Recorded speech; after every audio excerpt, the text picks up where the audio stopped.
계속해서 다니엘서의 다니엘의 신앙을 전해드리고 있습니다. 이러한 사실들은 역사를 근거해서 이루어지고 있습니다.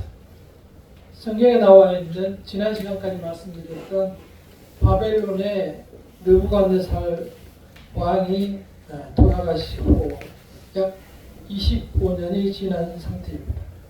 그 왕족들이 계속해서 통치를 해왔고 그 사이에 4명의 왕들이 2년 또는 4년 또는 9개월 이렇게 통치를 하다가 가셨고, 이 벨사살 왕은 느부갓네살의 직접적인 아들이 아니고 자기 아버지는 나보니소스라는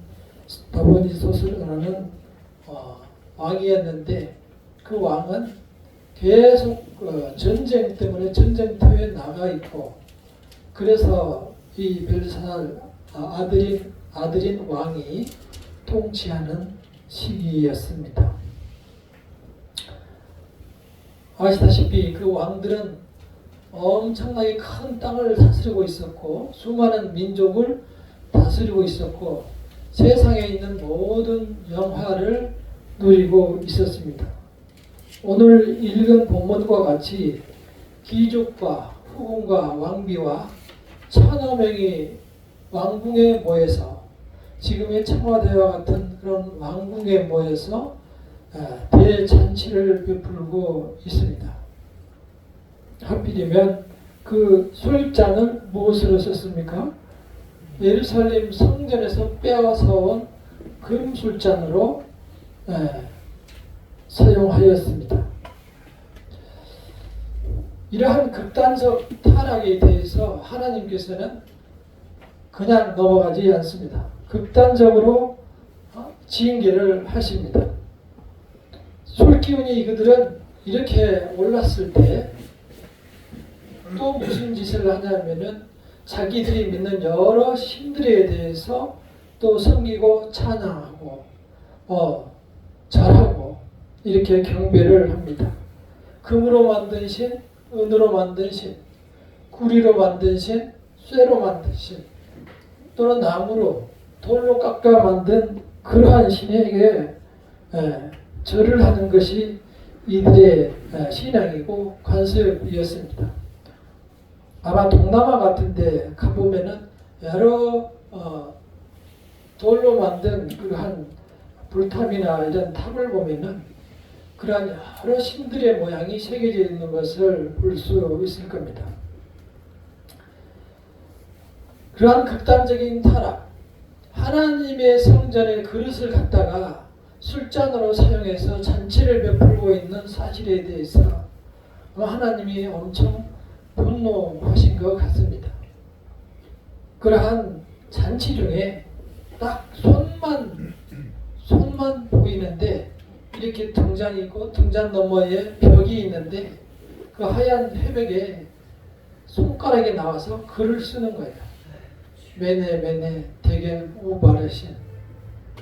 이제 그러한 글자를 써놓고 없어지는데 그 순간 왕이 보고 있었기 때문에 깜짝 놀랐던 거죠. 손만 나와가지고 글을 쓰고 있으니까. 그래 왕이 놀라니까 거기 있던 귀족들도 모두 놀라서 순간 얼음이 되었겠죠. 얼음이 된 상황에서 얼마나 놀랐는지 성경의 말대로 넙득다리가 녹았다라고 표현을 하고 두 무릎이 부딪혔다. 그냥 이렇게 막 떠는 거죠. 놀래가지고. 귀신이 그러면서 글을 쓰고 있으니까 얼마나 놀랐겠어요. 그래서 순간 그 나라의 술사와 술객들과 또는 여러 학사들을 불러서 지혜자들을 불러서 저거를 빨리 해석해라. 해석하면은 사주세옷 귀족을 만들어주고 또는 금목걸이를 주고 이 나라의 제3번째 통치자라고 삼겠다. 이러한 상금을 내걸었으나 아무도 그 글을 해석하지를 못했어요. 오늘 이 말씀을 가지고 5장 전체에서 말씀하고 있습니다. 그날로서 이제 메네메네 대결 우바르시라는 그 표현대로 바벨론 대제국이 그날 저녁에 멸망을 하게 되고, 그 뜻대로 나라는 두 동강이 나서 메대와 바사, 지금의 페르시아, 지금의 이란으로 갈라지게 되었습니다. 그 왕은 그날 죽었죠. 잔치하는 동안에 메대와 바사군이 이미 진격하고 있었던 것이죠. 이 성경 속에서, 말씀 속에서 오늘 우리에게 무엇을 주고 있을까요? 깊이 묵상해 보시기를 바랍니다. 첫째는 우리 사람, 인간 속에 있는 그 끝에 있는 잔인함입니다. 이 벨사살 왕을 보면은 세상의 모든 것을 다 누렸죠. 그리고 누리다 못해서 이제 그 위에 있는, 자기 위에 있는 유일하게 신이라고 믿는 그 자기들의 신을 위해서 하나님의 신을 완전히 조롱하고 무시하고 깔보는 그러한 일을 저지른 거죠. 이 벨사살 왕의 벨이라는 뜻은, 벨이라는 신이 사슬, 그 벨이라는 신이 보호하신다, 이런 뜻이에요. 벨사살 왕이라는 이름이 벨이라는 신이 보호한다 라는 뜻이에요. 그러니까 이미 그 이름 속에 하나님을 무시하고 하나님을 없이 하는 그러한 이름을 가지고 있었죠. 얼마나 타락했는지, 하나님의 성전에 있는 그릇을 갖다가 솔잔으로 해서 하나님을 욕보이려고 하는 그러한 계획이 있었던 거죠. 이제 그 하나님께서 징계를 통해서 우리에게 하나님의 뜻을 보여주시는 것입니다. 사람의 생각 속에는, 사람의 마음 속에는 우리가 추측하는 것보다 훨씬 더 차갑고 잔인한 것이 들어있습니다. 우리가 예상할 수 없는 것들이 그 마음속에 있기 때문에 우리의 삶이 단 하루도 편할 날이 없는 거예요. 그것이 안타깝지만 우리가 살고 있는 현실이에요. 안 좋은 얘기지만 지난주에 어떤 청년이 1년 만에 전화가 와가지고 새해 들어서 결심을 했다고, 교회를 나오겠다고 저를 만나자고 해서 들뜬 기분으로 가서 이제 식사를 사주고 차를 한 잔 마시면서 얘기를 들어봤습니다. 그런데 여러 가지 얘기를 해요. 저를 이렇게 잘 해줘서 고맙다는 이런 얘기를 하면서 충분히 들어줄 수 있는 얘기니까 이렇게 한다고 하시면서, 돈을 달라는 것도 아니고, 근데 자기가 핸드폰이 깨져서 핸드폰을 사야 되는데 자기 이름으로 살 수가 없으니 내 이름으로 사서 개통을 해달라, 이런 얘기를 하는데, 제가 이제 그랬죠. 이게 돈이 몇 푼 들어가는 문제면 사실 아무 문제가 안 돼요. 어떻게든지 해주면 되는데, 놀고 있어요. 젊은 사람이 놀면서 그러한 요구를 하길래, 그것도 자체가 법적으로 정보통신망법 위반입니다. 그래서 내가 그런 사실도 이야기를 이렇게 해줬는데, 그 사람은 뭐냐면은 그렇게 사람을 못 믿습니까? 내가 자기가 휴대폰 요금 내겠다는데 뭘 이렇게 사람을 못 믿고 그걸 안 해주려고 그렇게 하고. 그러니까 교회를 나오는 것을 하나의 무기로 삼아서 하나님 앞에 죄를 범하고 있는 거예요. 그게 사람들이 가질 수 있는 생각들이에요. 우리 주변에 있는 살아가는 사람들의 모습인 거예요. 저는 저와 관계된 얘기를 지금 말씀을 드렸지만 참 불쌍한 사람들이죠. 예수님 곁에도 자기 스승으로 모시던 사람을 파는 유다가 있었어요. 유다에 대해서 예수님이 말씀하시기를 나는 정해진 길로, 예수님 어차피 돌아가시기로 돼 있어요. 나는 정해진 길로 가겠거니와 그는 태어나지 않는 것이 좋았을 것이다. 그 사람에게는 진노가 임하게 되는 거죠. 우리가 주변에 있는 이런 죄악에 대해서 분별할 수 있는 능력이 있어야 됩니다. 지혜롭게 피해 나갈 수 있는 능력이 있어야 되고 우리가 거기에서 내 자신을 지켜나가며 살아가는 것이 오늘날 우리에게 주어진 어쩌면 큰 과업일 수 있어요. 그래서 이 인간 속에 무엇이 들어있는지 우리 스스로 돌아보면서 또 이 세상을 바라보면서 살아가지 않으면 나도 쉽게 이 세상에 동화될 수밖에 없습니다. 우리가 예수님이 돌아가시는 그 상황, 예수님께서 돌아가실 때 상황을 보면은 예수님께서 소위 메시아로 모든 인류의 구원자로 이 세상에 오셨는데 거기 예수님을 죽이려고 하는 사람들, 그 사람들은 바로 교회의 지도자인 대제사장들, 장로, 그리고 국회 공회의원들, 이러한 사람들이 다 예수님을 죽이려고 앞장섰고 그 사람들이 모든 계략을 꾸며서 결국은 죽었어요. 근데 그 사람들은 심령 속을 들여다보면 소위 말해서 그 로마 제국의 총독인 빌라도는 아무리 신문을 해봐도 예수님이 잘못이 없다 이렇게 판단을 내리고 그 모여있는 관중들한테 얘기했어요. 이 사람은 내가 보기 잘못이 없다. 옳은 데서 자기의 손을 씻었어요. 어떻게 했으면 좋겠냐 물어보니까 백성들이 십자가에 못 박혔어요. 십자가에 못 박혔어요. 그렇게 얘기하는 거예요. 그리고 그 예수의 피를 우리 나에게 그리고 우리 자손에게 돌리라. 그러니까 그 예수님의 십자가에 흘린 피를 자기들이 뒤집어 쓰겠다는 아주 독하고 악한 마음을 그대로 표출을 했습니다. 그게 십자가를 지게 하신 사건이에요. 그리고 그 뒤에 9절에서도 41절에서도 보면은 그 백성들은 예수님을 보면서 고개를 살려살려 흔들고 저런 인간이 있나. 그리고 또다시 대제사장들과 장로들은 예수님을 희롱합니다. 그 앞에서 빨리 한 번 더 내려와봐라. 너가 신이지 않냐? 빨리 내려와봐.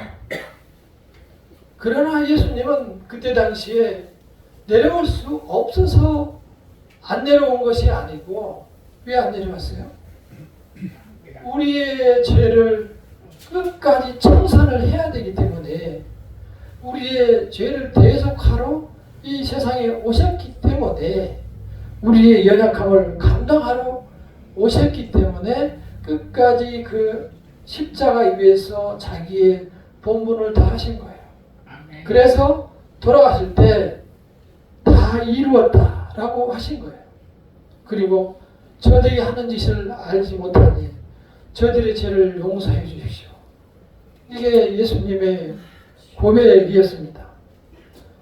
예수님은 그렇게 가셨지만 그렇게 못하고 못나고 강한 돌멩이 같은 마음을 가지고 있는 그 이스라엘 지도자들과 백성들을 우리는 우리 주변에 있지 않을지, 우리는 그 사람들에 의해서 내 자신도 동화되어 가지 않는지 늘 돌아보며 이 세상을 살아가야 합니다. 우리가 일주일을 또는 한 달을 살아간다는 것이 온통 세상 속에서 사람들과 살아가며 한 푼이라도 더 벌어보겠다고 열심히 살아가고 그렇게 해서 많은 돈과 재산과 때로는 명예를 이렇게 누리면서 살아갑니다. 그러나 그런 것들이 끝내 우리에게 영원한 행복을 주지 못합니다. 아시다시피 지난주에 큰형이 돌아가시고 저는 일주일간 마음을 정리하며 시간을 보내면서 살아오고 있습니다. 그 큰형과 작은형은 77과 79, 그리고 이제 친척 형은 76인가 해서 셋이 아마 지방에서 같이 중학교 때 자취를 하면서 이렇게 살았던 모양이에요. 형은 자기 형이 돌아가셨는데도 울지도 않고 무뚝뚝하게 사흘간을 지나더라고요. 이제 마지막에 이 하나의 항아리로 형이 돌아오시니까 눈물을 쏟으시면서 아버지한테로 가자. 아버지는 이미 돌아가셨는데, 오래전에 돌아가셨는데, 아버지한테 가서 형이 죽었다고 보고하자. 그런 거예요. 너무 가슴이 아팠어요. 그래서 이제 갔다 왔는데요. 형은 공부도 열심히 해서 출세도 하고 돈도 많이 벌었지만 그러한 것들이 우리에게 주어진 현실 앞에서는 아무런 힘을 발휘하지 못합니다. 인간은 그러한 사실 앞에 눈물을 흘릴 수밖에 없고 벨사살 왕도 그러한 현실 앞에 두 다리가 떨리고 무릎이 부딪혔을 정도로, 그리고 대퇴부가 녹아내릴 만큼 놀랐습니다. 그 써놓은 글이 무엇이었습니까? 메네메네 대겔 우바르시. 메네라는 뜻은 세워보았다. 메네 또 그랬어요. 메네메네 세워보고 또 세워봤다. 분명히 세워봤다. 그리고 대겔 그 저울에도 달아보았으나 부족했다. 너의 벨사살 왕을 너를 하는 짓을 세워보고 또 세워보고 다시 저울에 달아보았으나 부족했다. 우바르신. 그래서 나라를 두 개를 쪼개겠다. 그게 그 뜻이라고 얘기를 해 줬습니다. 다니엘이 이제 이야기할 때 그랬어요. 왕에게 차근차근 얘기합니다. 왕은 모르십니까? 보았지 않습니까? 그 선대 왕 느부갓네살이 하나님을 무시하고 하나님께서 모든 권력을 다 주고 세상의 영광을 다 주셨으나 무시했을 때 들짐승이 되어서 소처럼 하나님을 무시했을 때 들짐승처럼 소가 되어서 밖에서 돌아다니고 이슬을 맞고 살았던 사실을 다 보았지 않습니까? 왜 당신도 똑같이 하나님을 무시합니까? 왜 알고도 하나님 앞에 교만합니까? 왜 알고도 하나님을 보다 당신이 더 높다고 하십니까? 왜 성전 그릇을 갖다가 술을 처먹습니까?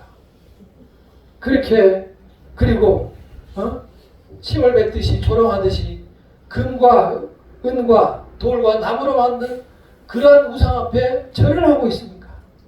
이미 늦었습니다. 아마 벨사살 왕은 풀어달라고 하는 것이 혹시 자기도 풀어주면 기회를 얻어서 어떻게 다시 살아나고 할 생각을 했는지 모르지만 이미 늦었습니다. 그 두 나라, 메데나와 바사 두 나라가 이미 진격 중에 있었고 왕은 피살되었고 나라는 두 종각 나서 바벨론 그 대제국이 다 무너졌습니다. 멸망했습니다. 극적인 하나님을 욕하고 타락하는 사람들에 대해서는 극적으로 하나님이 보복하시고 징계하십니다. 살아날 기회가 주어지지 않습니다. 우리는 그 하나님께서 하시는 일을 보고 때로 두려움을 갖습니다. 우리가 때로 이렇게 정말 벨사살처럼 무릎이 오금이 저릴 정도로 두려울 때가 있습니다.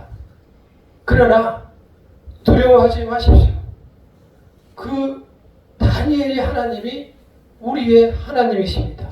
그 하나님이 지금 우리의 기도를 듣고 계십니다. 다니엘이 결심하고 하나님을 믿었을 때에 다니엘에게 큰 능력을 주셨습니다. 그 능력이 많은 사람들이 보는 데서 실제 행해졌고 다니엘과 그 세 친구들은 다 살아났습니다. 그 다니엘과 친구들은 다 포로의 신분이었습니다. 다 한 칼에 죽을 사람들이었지만 그 세상을 지배하고 있는 그 왕권과 능력을 일거에 다 멸할 수 있었던 것은 하나님을 믿는 그 믿음이었습니다. 뒤에서 하나님이 다 역사해 주시고 해결해 주시고 처리해 주시고 징계를 해서 멸망까지 시켜버렸습니다. 우리는 그러나 나는 왜 안 될까? 그 다니엘의 신앙과 나는 너무 거리가 멀다라고 생각하고 멀리하고 그냥 고개 숙이고 맙니다. 그러나 우리가 힘을 내야 합니다. 우리의 이 연약함과 죄와 죄에 대해서 무너지고 이 세상 유혹에 대해서 무너져버리는 우리를, 그 연약한 우리를 위해서 예수께서 십자가를 지셔서 그 연약한 것을 다 감당해 주셨습니다. 그것이 다 이루셨다는 뜻입니다. 우리가 할 일은 전적으로 그분의 예수 그리스도의 그 죽으심을, 나를 위한 십자가를 받아들이시는 겁니다. 그것을 우리의 그러한 결심대로 밀고 믿고 이 세상을 살아내는 힘이 우리에게 하나님의 능력이 되는 것입니다. 우리의 바라는 모든 것의 능력이 바로 그 믿음에서 나오는 것입니다. 우리는 세상을 살아가며 세상 유혹 속에서 때로 방황하며 살아갑니다. 그래서 내 자신을 발견하기 어려울 때도 있고 하나님을 멀리하며 살아갈 때도 있고 하나님을 원망하며 살아갈 때도 있습니다. 그러나 그러한 우리에게 하나님께서 요구하는 것은 너의 그 부족하고 안되고 어리석고 죄 많은 것을 다 내게 내놓으라. 다시 말해서 나 예수를 믿으라는 말에 다 모여져 있는 것입니다. 우리가 그 예수를 분명하게 나의 예수로 받아들이시기를 바랍니다. 그것이 우리의 삶이고 우리가 이 복잡하고 죄가 많은 세상에서, 유혹이 많은 세상에서 이겨낼 수 있는 비결입니다. 다니엘처럼 작은 젊은 청년이었지만 그 왕이 자기에게 모든 선물을 주겠다고 할 때 그렇게 얘기합니다. 이 자색 옷과 큰 목걸이와 그리고 3인자 그런 자기는 선물은 다 당신이나 가지세요. 그리고 당신이 지난날 하나님께 잘못했던 그 죄악에 대해서 회개하기를 요구합니다. 그러나 그 사람들의 잔인함은 죽는 순간까지 회개하고 돌아오지 않습니다. 그것이 사람입니다. 우리의 마음속에 들어가 있는 그 차가움과 냉정함과 잔인함과 돌같은 마음인 것입니다. 우리가 우리 마음에 살같은 성령님의 은혜를 받아들여서 모든 것을 녹일 수 있기를 간절히 축원합니다. 그리스도의 십자가를 나의 십자가로 받아들임으로 그분이 나를 위해서 돌아가셨다는 사실을 분명하게 믿음으로 이 세상 사람들과 모습은 같아도 생각은 다르게 살아갈 수 있는 그 믿음이 우리에게 평안과 우리에게 모든 소망을 다 이루어 주시는 사실을 확실하게 믿으시기를 바랍니다. 기도하겠습니다.